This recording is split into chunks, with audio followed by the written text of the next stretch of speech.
It's been a long time, but we got Bubba Loc back in the house.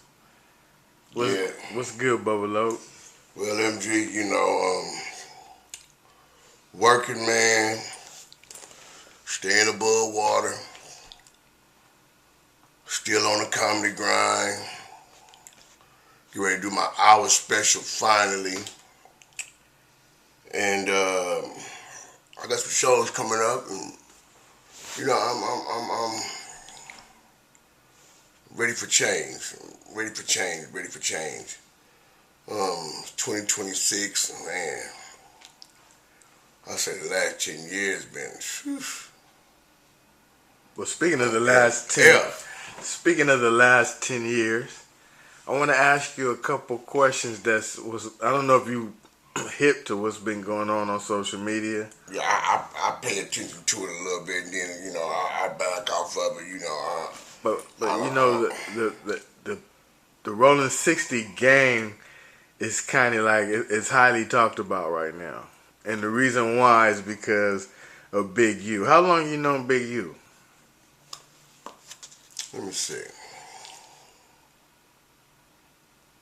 Hmm, about 40 years. That's a long time. So you met him like in high school or something? Uh, Who's right before high school. he older than you Yeah, or? yeah. He's 2 years older than me. Oh, okay. So right before high school? Yeah. And what type of guy Junior was? high, elementary, about elementary. So he's always been in the hood then.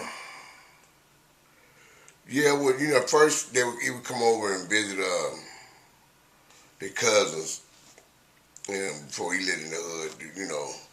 All his cousins lived on Arlington, Have you heard of from what I know. Have you heard of Daryl Henley, the football player that played with the Rams? Yeah. He's not related to him, is he? Nah. Oh, okay. Nah. Cause he went to jail for Nah, he ain't. all kind of little. I've never heard of him being, but if his last name is Henley, I mean, shit. Every Williams is a Williams. Every Jones is a Jones. You know where the name come from. You know what I mean? So when is the first time you met Big U? Like, can you tell me what that experience was? like playing in the school, in 59th, some baseball or football game or something. And were you always the class clown? Huh? Were you always the class clown? Me? Pretty much. I got it in the ninth grade, most. Best sense of humor, and one of them was class clown, one of them was best sense of humor. Ninth grade, 12th grade. Okay. And Do any other names stick out when you think about that time? my mama, in junior high school, I was out there fucking up. Then we get back to quick. I gotta tell you the story though. I was out there fucking up, class clowning, and my mama drove all the way to Canova Park to catch me in rare form. And she did. She did. Fucked me up right there. Got off the shooting mad at me. And can you imagine in the summer in the valley is hot as a motherfucker. Your mama got jerry curl. Why did you go to school in the valley though? That's why I got bused. She wanted me to go to Horseman. She wanted me to go to inner city school. Because when I was in junior high school, niggas was dying in junior high school. Period. You talking about 84, 83? 82, 83, niggas was dying, bro. At a young age. Nigga. A real South Central nigga will tell you that. Chris Clausen, nigga. Western in Florence, Normandy in Florence, Hoover in Vermont, Hoover in Manchester, nigga. Come on, bro. Something going on every motherfucking corner back in the 80s. Early 80s. Straight dangerous. You figure when the 60s and 80s trades first got into it, that's late 70s. maybe 79, 78. 78 was really going. I was, my sister graduated 77. Oh, the 60s and 8 trades, they wasn't, I guess they was though, but it was still niggas that was cool with the 8 trade and cool with the 60s. Still is, I'm sure, right now. But,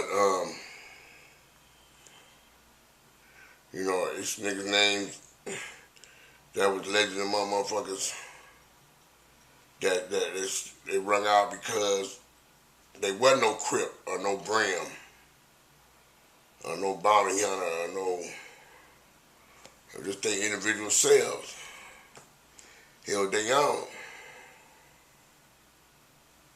They don't talk about niggas that beat up niggas in gangs. They don't talk about them niggas. You know. It was a nigga everywhere in every neighborhood beating up the niggas that gangbang. Trust me. It was a nigga in the 60s that didn't bang, was beating up niggas. You ain't fuck about no 60 shit. Beat a nigga up straight up. Boom! Nigga, what? You gotta figure they coming out the movement. Shit, 72, 73, you know, 72, 73, blacks was really still together, so to speak. You know what I'm saying? I was, what, 5 years old? Yeah, man, it was shit, yeah. The Watts Festival, concerts in MacArthur Park. Afros. Huh? Afros. Centinela Park on Sundays. On that side of the park, on the side, on West Boulevard side of the park over there, nigga, it was Crimpinella. I was a kid.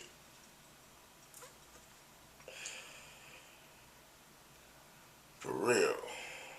I think we did a video some years back, and like you was one of the first people talking about the Centinela on Sundays. About the what? Say it again. Brothers going to Centinela Park on Sundays, getting oiled up and fighting. Oh yeah. I mean, it was fights. Motherfucker got out and that was it. Just fighting for no reason? I mean, if a nigga had a difference, shot him from the shoulder. Period. In front of everybody? Huh? In front of everybody? Hey, that's how niggas got their names. Yeah. Can't be scared, huh? I done been with my older brother and seen niggas fight in the backyard, nigga. And people fight in the backyard. Chunk them. Hear meat knocking off a nigga, man. I ain't lying. Leaking? Nigga. Just to show who tough? I remember my brother, my oldest brother. See, this is how it was.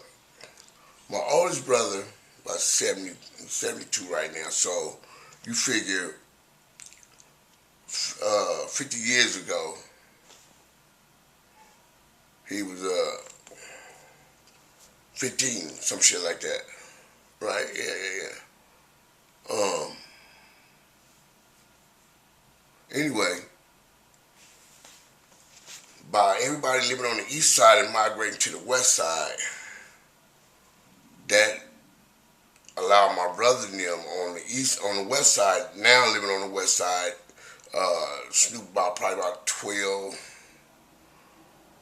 11, 12, Bill about 15, you know, Bird about 11, you know what I mean?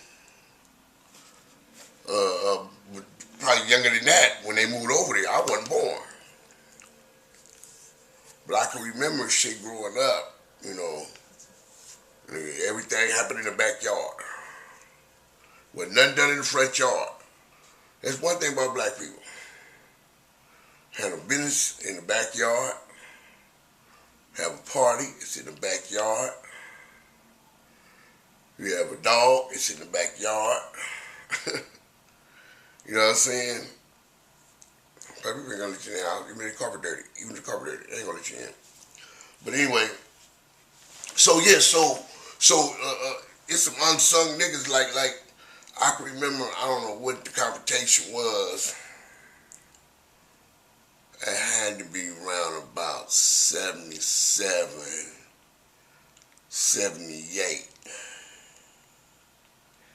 79. My brother built it on the corner of 6 from my mama's house.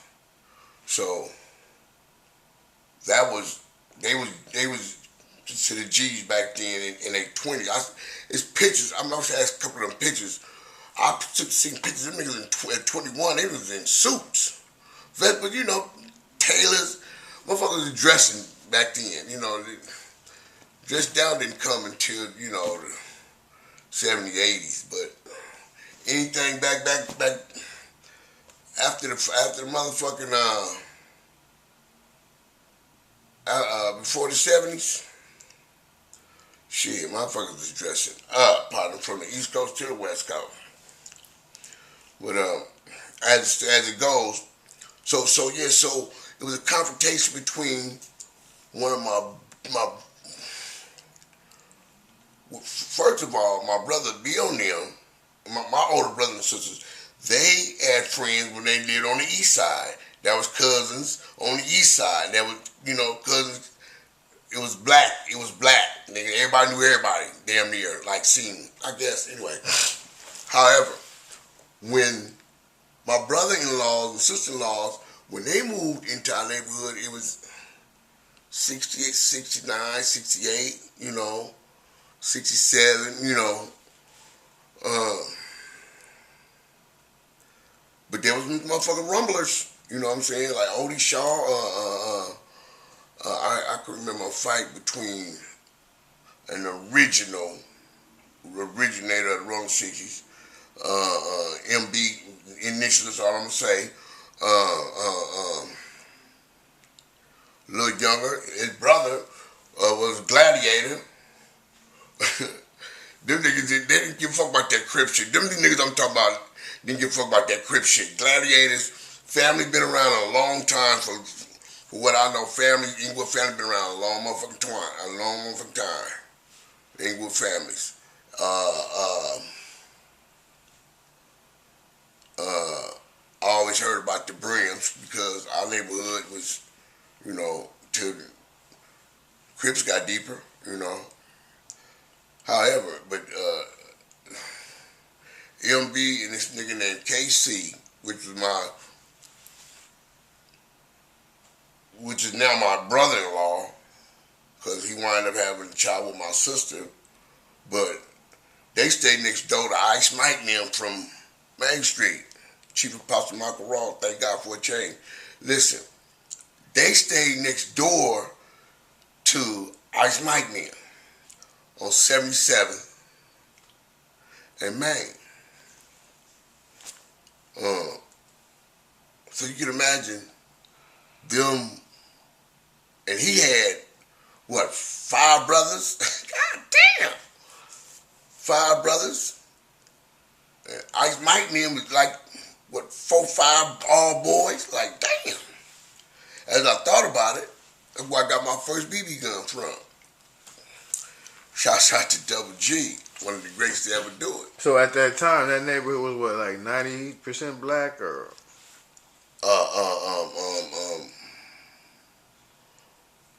The early 70s, you still had whites, mixed families, you know what I'm saying?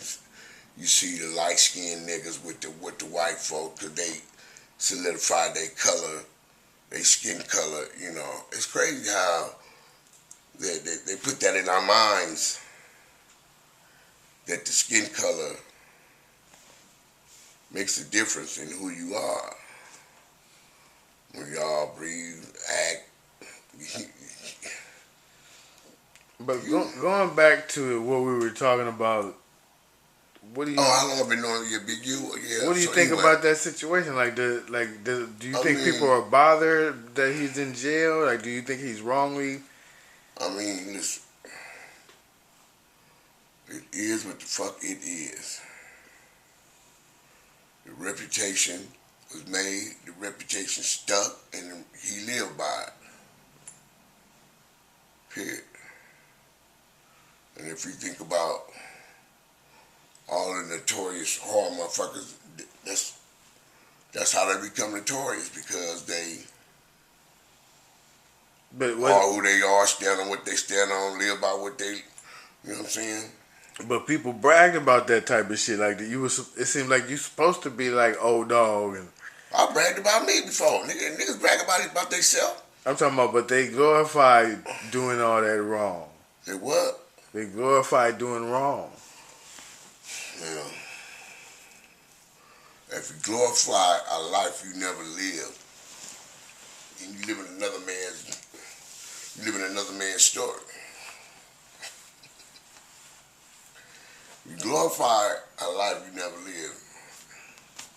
You live in another man's story, because motherfuckers go on what they heard and build a story out of that. And, you know.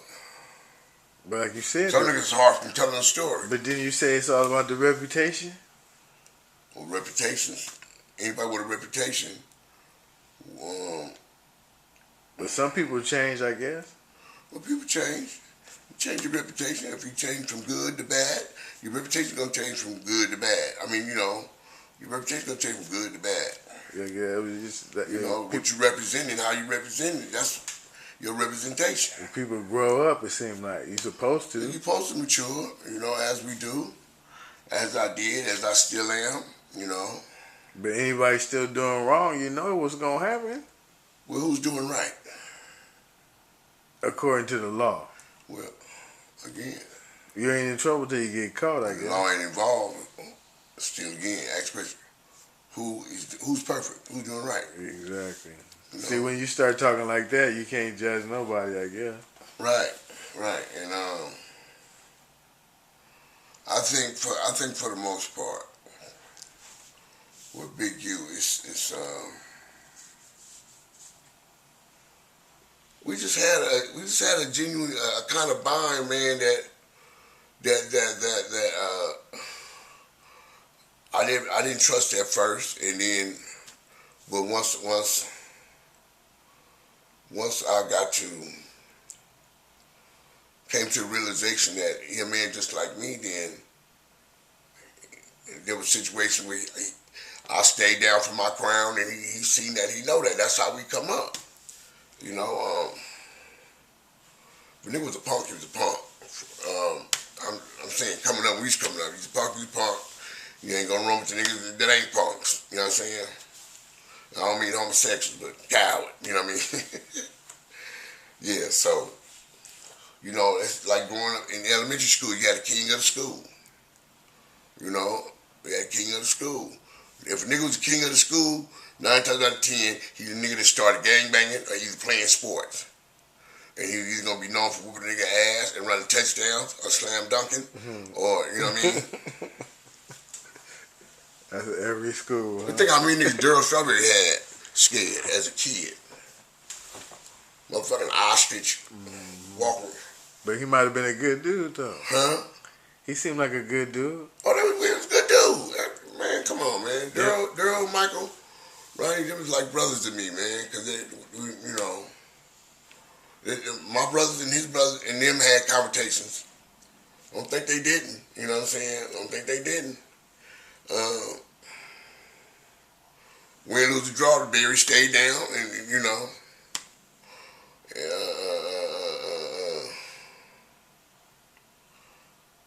You know, Strawberries, the man used it, you know. Yeah, he a Hall of Famer now, though. Huh? He's a Hall of Famer. He a Hall of Famer, man. He, another one of those figures that came out of Crenshaw High School, Crenshaw Slauson area, that motherfucker vicious, you know. Now, you know, you want to compare Daryl Strawberry to Big U and some shit like that. Listen, watch this. But Daryl a lot older, huh? Scratch that, I agree to say that. I agree to, you know, nobody never knew about Straw Dog. Had to get it in. Yeah, I don't think I want no big straw dog, little straw dog. When this shit started, it started. So he was a rolling 60 then. No, you know what? And I'm not gonna sit here and lie and say that I ever seen Daryl holler at Roller 60 shit. Never. If you ask Ronnie, nigga, 2 fingers and a thumb, he saved by the. We all save if we confess, you know. But he one of my idols, bro. Ronnie Strawberry, one of my idols because Why? he was a brother that was older than me. You know, Ronnie is in between me and Snoop. Daryl and Ronnie's in between me and Snoop. But Daryl, Michael, and Ronnie's in between me and Snoop. You know what I'm saying? So, and back then everybody had a little brother, or you know what I'm saying, or if it was 2 brothers. If 2 brothers, you had to stay down. You know what I'm saying? If you was 2, you had to stay down.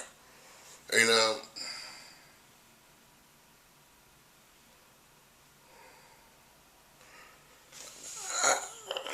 out of the Strawberry Brothers, Ronnie Strawberry might have been the most aggressive, the most aggressive. After, you know, motherfucker got his teens and could hang out. That's the dude I learned from. Ronnie Strawberry. And I'm giving homage to that dude because that's the blatant truth. I hung with him every day, like sometimes.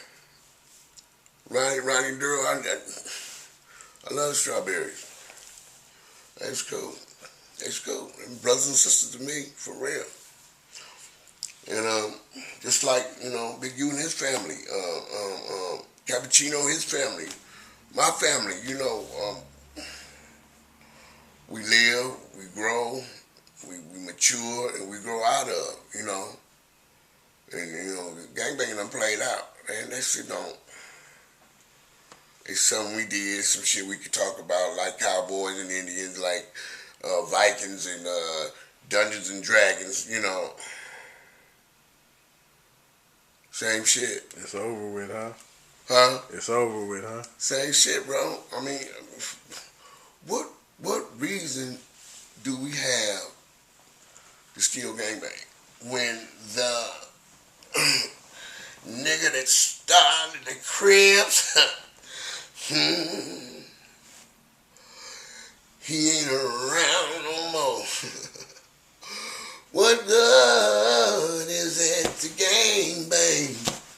Well, when the blue rag and the red rag wasn't nothing but a rag in the first place. And we decided to worship that red and that blue rag, and Niggas, now that you know what you know. Niggas paid for that shit too. Now that you know what you know. If you know, you should know. Imagine doing life over that stupid ass shit though. You should know. What you doing life for? Gangbanging is over. Man, nigga had on red and shit like that. Niggas is grind. But I guess that's a wrap, man. I appreciate the interview. You're begging for something that you don't even know when it started. Niggas all over the world. Representing something ain't got no benefits for your kids. But look, they all over the world though. Representing something that ain't gonna get your bill. Well, maybe sometimes pay, but ain't no need to represent nothing. But look though, back to this let's get a little serious. In the beginning, at least everybody was friends and shit and knew each other. Everybody was friends. Knew their mamas and shit. And Oh, of course, bro. Come on, man. knew the sister, the brother, the I never uncle. got no woman about my father. I got women about other fathers. You know what I'm saying? But that it's just it ain't like that no more. I ain't like that no You don't more. even know who from the gang. Be a Tell nigga. little boy, come here, bring your ass here. He pull a gun out like, what? Okay, that's cool. Yeah, so All right, times bud. done changed, bro, and I'm still on the positive. Wake up, learn, know, unite, induce, help, sow a seed in, hold your hand that way for positive.